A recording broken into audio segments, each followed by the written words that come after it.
Good morning BCom final year.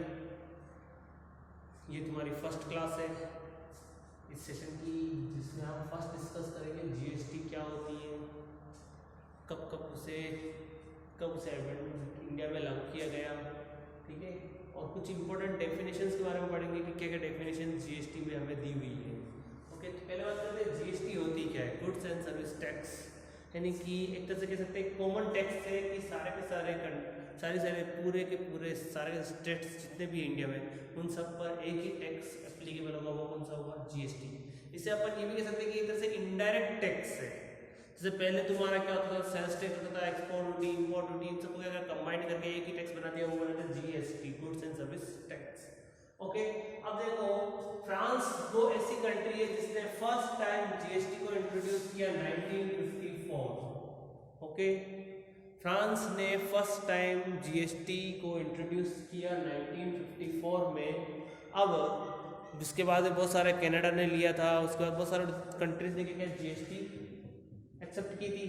अब क्या हुआ कि इंडिया में जीएसटी का वैल्यू देते हैं, तो government of India introduce GST with effect from 1 जुलाई 2017, यानी कि यहाँ पर ये क्या गया है कि 1 जुलाई 2017 को इंडिया में GST including Jammu and Kashmir, यानी कि वहां पर 370 सेक्शन 670 एप्लीकेबल होते हुए भी वहां पर क्या लगाया गया इन्होंने, जम्मू एंड कश्मीर में जीएसटी एप्लीकेबल की गई थी। ओके, ये चीज याद रखना कि जम्मू एंड कश्मीर में जीएसटी लगती है। ओके, 1 जुलाई 2017। अब इंडिया में जीएसटी आया कहां से, तो इंडिया का जीएसटी वो आया ब्राजील और कनाडा के, क्योंकि वहां पर ड्यूअल एस्पेक्ट जीएसटी है, इसलिए इंडिया में भी वही जीएसटी एप्लीकेबल होता है। अगर तुम्हें पूछा जाए कि इंडिया का जीएसटी किस कंट्री से लिया गया, तो कनाडा से या ब्राजील से, दोनों में से एक से लिख सकते हो, तो वहां से लिया गया है। ओके, अब goods and service tax act बनाया गया। जब जीएसटी लागू हुआ तो उसके लिए कोई एक्ट नहीं था इंडिया में पहले, तो इसके लिए एक्ट बनाया गया जीएसटी एक्ट 2017। और ये कब लागू हुआ था, 1 जुलाई 2017 को जीएसटी। अब 2017 में क्या बन गया, एक्ट बन गया जीएसटी को, जीएसटी कैसे वसूलेंगे, क्या उसके लॉज होंगे, क्या उसके रूल्स होंगे, ये सारी चीजें कहाँ बताएगी, इस एक्ट में बताएगी। तो अब यहाँ पर कुछ डेफिनेशंस दी गई है कि इसको तुम समझ के जीएसटी के बारे में कुछ समझ पाओगे, क्या होता है, क्या नहीं होता है, कब बनता है। तो देखो कुछ डेफिनेशन दी हुई, उन डेफिनेशंस कितनी है, 121 डेफिनेशन है टोटल तुम्हारी। और ये भी किसके अंतर्गत, सेक्शन 2 ऑफ जीएसटी एक्ट 2017, यानी कि सेक्शन 2 ऑफ जीएसटी एक्ट 2017 के अंदर 121 डेफिनेशंस दी गई है। उसमें से कुछ डेफिनेशंस को अपन यहाँ डिस्कस कर रहे हैं, हो सकेगा तो और भी तुम्हारे को जरूरत होगी तो अपन नेक्स्ट वीडियो में और भी ज्यादा और डिफरेंट डेफिनेशंस का डिस्कस करेंगे। बट अभी इस वीडियो में ओनली इन्हीं जो मेन तुम्हारे पास हो सकता है कि क्वेश्चन में तो तुम्हें बार बार आएगी, वो चीज अपन यहाँ पर पढ़ रहे हैं कि क्या होता है क्या। ओके, पहले बात करते हैं एजेंट। एजेंट क्या हो सकता है, एनी पर्सन, यानी कहता हूं कि वो कोई पर्सन हो सकता है जो कि किसी कमीशन के बेस पर काम करता हो, यानी कि एक सेलर और परचेजर के बीच का इंटरमीडिएट जो दोनों को कनेक्ट करता हो, वो कौन हो गया, एजेंट हो गया। अब यहाँ पर सेलर का भी एजेंट हो सकता है वो, या फिर तुम्हारे क्या कहते हैं कि परचेजर का भी एजेंट हो सकता है। तो एजेंट मीन्स क्या हो गया, जो कि तुम्हें कनेक्ट करता हो, वो क्या होता है, तुम्हारा एजेंट कहलाता है। यानी कह सकते हैं कि पर्सन, यानी कि कोई सप्लाई ऑफ गुड्स दे रहा हो या कि परचेस ऑफ गुड्स हो तुम्हारी। ओके,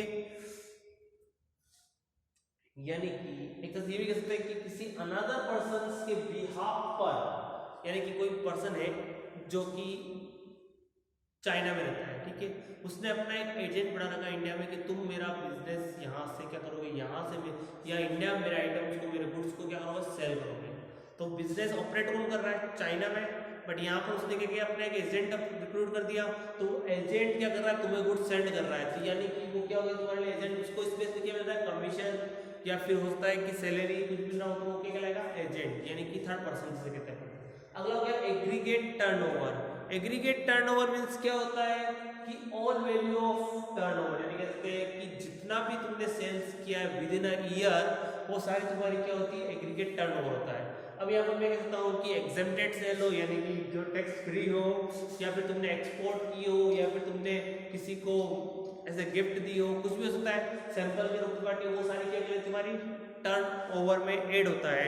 यानी कि वो सारी गुड्स का टर्नओवर जो कि एक बिजनेस में एक पर्टिकुलर ईयर में किया गया हो, वो क्या कहलाता है? Aggregate turnover. इसमें एक्सपोर्ट भी आएगा तुम्हारा, फ्री एग्जेम्प्टेड गुड्स भी आ गए, सारे के सारे गुड्स जितने भी तुम्हें बचे वो सारे क्या होगा? Aggregate turnover.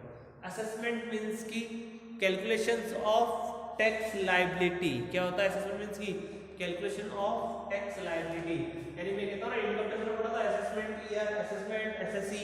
वो असेसमेंट मींस क्या होता है कि किसी भी पर्सन की टैक्स लायबिलिटी को कैलकुलेट करना, वो क्या कहलाता है? असेसमेंट कहलाता है। ओके, अब हो सकता है सेल्फ असेसमेंट हो, रीअसेसमेंट हो, ये सारे असेसमेंट के पार्ट होते हैं कि प्रोविजनल से असेसमेंट, ये सारे क्या हो गया? असेसमेंट के पार्ट हो गए। असेसमेंट मींस क्या हो गया? Calculations of tax liability.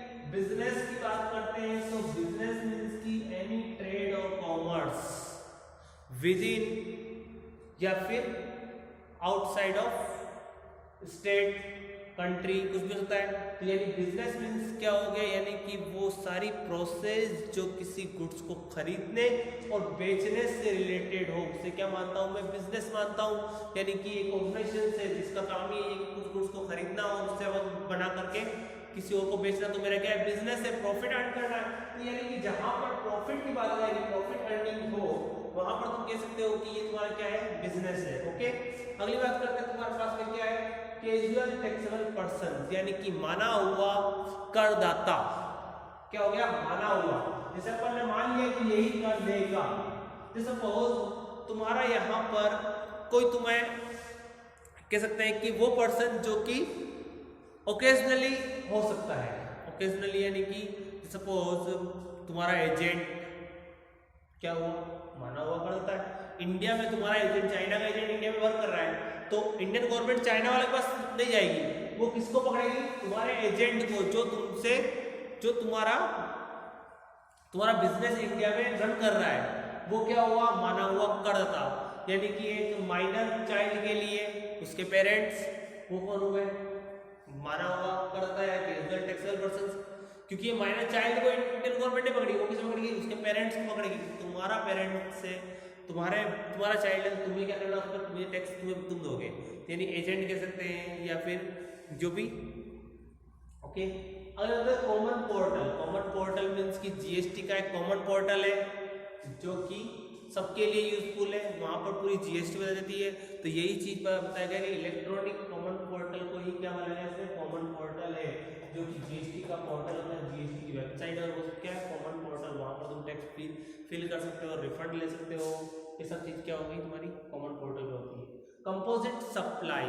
Composite supply यानी कि सारी की सारी सप्लाई कह सकते हैं। कंपोजिट मींस की ऑल ओवर सप्लाई कह सकते हैं।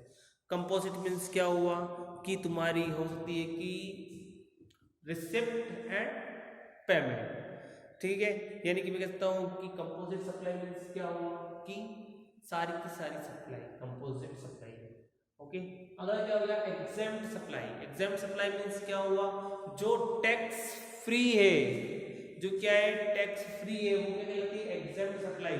यानी कि जिस किसी गुड्स पर टैक्स लगता ही नहीं है, उसकी अगर तुम सप्लाई कर रहे हो तो वो क्या हो गई? Exempt supply. ओके, अगली बात करते हैं फैमिली। फैमिली मींस क्या हो गया? या तो पर्सन, या फिर उसकी वाइफ, या उसके चिल्ड्रन, या फिर उसके पेरेंट्स जो उसके ऊपर फुल्ली डिपेंडेंट हो। याद रखना इस चीज को कि अगर चाइल्ड भी है तुम्हारा बड़ा, तुम्हारे ऊपर फुल्ली डिपेंडेंट नहीं है, तो वो तुम्हारी फैमिली में काउंट नहीं होगा। यानी कि तुम्हारे ऊपर पूरी की पूरी डिपेंडेंट होना चाहिए, वो अपना खुद का बिजनेस नहीं करता हो, वही क्या होगी? फैमिली में काउंट होगा। ओके, अगली बात करते हैं गुड्स, यानी कि मूवेबल प्रॉपर्टी कह सकते हैं। मूवेबल प्रॉपर्टी यानी कि जिसको, जो मनी में नहीं हो, मनी को अपन गुड्स नहीं मानते जाना, बट मनी के अलावा जो भी है जिसको अपन मूव करा सकते हैं, वो क्या हो गई? गुड्स हो गई तुम्हारी। जिसको खरीदा और बेचा वो क्या? गुड्स है। Input tax. Input tax means क्या हुआ? कि वो रजिस्टर्ड पर्सन जिसने किसी भी टाइप के कोई भी सेंट्रल या स्टेट टैक्स को पे किया है और उस पर उसे क्या मिला है? इनपुट टैक्स मिल गया है कि मैंने ये ऑलरेडी पे कर दिया है, अब इन फ्यूचर में अगर इस गुड्स की सप्लाई करता हूं तो मुझे टैक्स की पे करने की जरूरत नहीं है, तो क्या कहता है? Input tax. ओके समझ आया? यानी कि मैं ये कह रहा हूँ कि आज मैं मार्केट गया और मैंने कुछ खरीद लिया, ठीक है, उसको मैंने 12% टैक्स पे कर दिया। अब क्या हुआ, वो जो 12% मैंने पे किया है वो मैंने ऑलरेडी एक्स्ट्रा पे किया गवर्नमेंट को, अभी तक मैंने उसका यूज नहीं लिया। अगर मैं यूज ले रहा हूँ तो ठीक है, बाकी मैं बेचूंगा तो मुझे वहाँ टैक्स मिलेगा।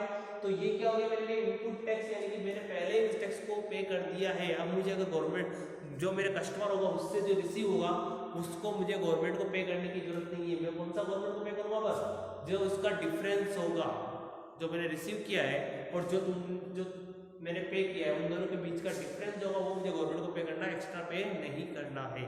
अगली बात करते हैं, तुम्हारा क्या हो गया, इंट्रा स्टेट सप्लाई और supply of goods and services. Intra state means क्या हुआ, विद इन अ स्टेट, यानी कि एक स्टेट के अंदर अंदर जो भी गुड्स या सर्विसेज की सप्लाई हुई है उसे बोलते हैं इंट्रा स्टेट सप्लाई, यानी कि इंट्रा यानी कि स्टेट के अंदर अंदर।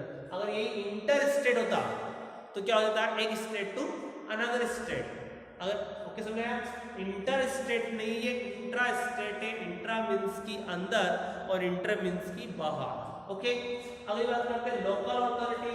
तो लोकल अथॉरिटी टैक्स के लिए कौन हो सकती है, या पंचायत हो सकती है, म्यूनसिपालिटी हो सकती है, म्यूनसिपालिटी कमेटी हो सकती है, वो सब क्या है, लोकल अथॉरिटी जो कि तुम्हारी टैक्स को पे करने के लिए लायबल है। अगली बात करते हैं आउटपुट टैक्स की। आउटपुट टैक्स क्या होते हैं, तो आउटपुट टैक्स यानी कि जो तुमने कस्टमर से लिया है अब गवर्नमेंट को पे करना है, वो हो गया तुम्हारा आउटपुट टैक्स। असल में इनपुट टैक्स मींस क्या हुआ, मैंने पे किया वो तो हो गया इनपुट टैक्स, बट मैंने अगर किसी को टैक्स लिया है तो वो मेरे लिए क्या हो गया, आउटपुट टैक्स। ओके, अब बात करते हैं पर्सन। पर्सन की तुमने इनकम टैक्स के अंदर डेफिनेशन पूरी पढ़ी थी। कौन होता है पर्सन, हो सकता है एक व्यक्ति या फिर व्यष्टि, एक हिंदू अनडिवाइडेड फैमिली, एक कहते हैं HUF भी तुम्हारी क्या हो गई, ये हो गई। अगला कौन हो सकता है तुम्हारी, a company, a firm, a limited liability partnership firm कह सकते हैं, या फिर लोकल अथॉरिटी हो सकती है, AOB यानी कि एनी बॉडी ऑफ ऑर्गेनाइजेशंस, क्या कहते हैं लोकल अथॉरिटी की, हिंदू देवी देवताओं के ट्रस्ट हो गई तुम्हारी। ये सब क्या हो गई तुम्हारे पास में पर्सन, यानी कि जो व्यक्ति में एक कंपनी व्यक्ति हो सकती, क्यों क्योंकि उसका रजिस्ट्रेशन होता है, तो यानी कि पर्सन में ये सारे पर्सन को ऐड किया गया है। लोकल अथॉरिटी हो, हिंदू देवी देवता हो तुम्हारे, या फिर तुम्हारे क्या हो सकता है कि HUF हो, कंपनी हो, फर्म हो, एसोसिएशन ऑफ पर्संस हो, यानी कि एसोसिएशन मीन्स क्या हुआ, यानी कि किसी ने ग्रुप बना रखा है और उसमें अगर किसी को इनकम होती है तो वो भी क्या होगा, वो भी अगर सेल या परचेस कर रही है तो वो भी क्या होगा, पर्सन की डेफिनेशन में काउंट होगा, यानी कि उसके भी क्या करना होगा, टैक्स पे करना होगा, GST पे करनी होगी। यानी समझाएगा ये सारे क्या है पर्सन मीन्स की, कि वो पर्सन जो जिसको टैक्स लायबिलिटी उसके ऊपर ऑटोमेटिकली आ जाती है, वो क्या होता है, पर्सन कहलाता है। ओके, यहाँ तक कंप्लीट हो तुम्हारा। अपन ने क्या पढ़ लिया, GST क्या होती है, कब इफेक्ट हुई थी, किस कंट्री की GST इंडिया में इफेक्ट हुई थी, अब कितनी डेफिनेशन है 121, बट अपन ने कितनी डिस्कस की है, ओनली 15 डेफिनेशन को डिस्कस किया है। अगर नेक्स्ट वीडियो में पॉसिबल हुआ कि वो कुछ पता नहीं होगी तो वो डेफिनेशन में जरूर तो बताऊंगा। Okay, thank you.